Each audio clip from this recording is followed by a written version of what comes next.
But I hope your relationship is solid, because you're going to learn some things today about love and not love. Because I believe that gut intuition is much more accurate than some random suspicion. So don't just go arbitrarily tripping on your chick you do, because that's just not cute.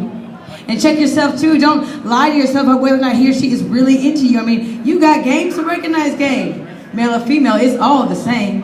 And I love you. It's such a worn out phrase. More like a con game. 'Cause if he can get hurt with those words, she'll go for anything he say. Because you know I love you, baby.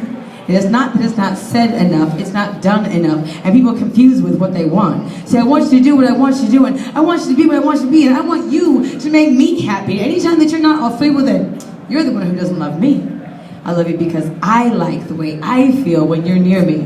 As if one's emotional state is someone else's responsibility. I love you. I am the subject, the principal, the actor, and you are subject to my objectification, the object of my desire, my obsession. And calling you mine makes you my possession. And can't you see all I do is because I love you? Right. Is that true?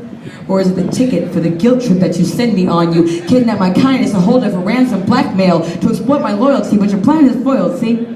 In your fear of losing me. You make me the bad guy for exercising my free will. My kindness and loyalty I freely give, and I do love you still, but when you say love, and I say love, we don't mean the same thing. Never once have I seen you give up anything for my well-being. Whenever it comes down to what you want and what's good for me, but you win every time. But I'm not a loser, I just leave. So when I'm gone, don't ask me why, if you didn't listen before, then what would be different this time? And hiding underneath the bed of uninhibited sex is the fear monster, grasping the shackles that hold us back from letting out the vulnerability monster who's hiding in the closet.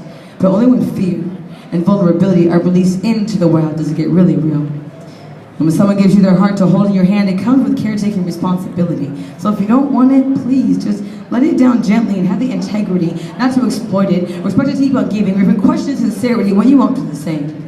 And before you give your heart to someone with hope and expectations, remember that from the start, the other person is not obligated to take it. And the longer you leave it out there for someone who doesn't care, there's a greater risk of damage, it's harder to repair. So be a good steward over your own heart. See, I've been told that I'm all that, as long as I serve and submit. But as soon as I show my nuts and say, this is what I do and don't want, then everything is all messed up. Listen to me too, Pac-Man. I may not know a lot of things, but I do know who I am, and I've learned what it means to be true to self. Before I make a decision or a plan of action, I first stop and ask myself this question: why am I doing this?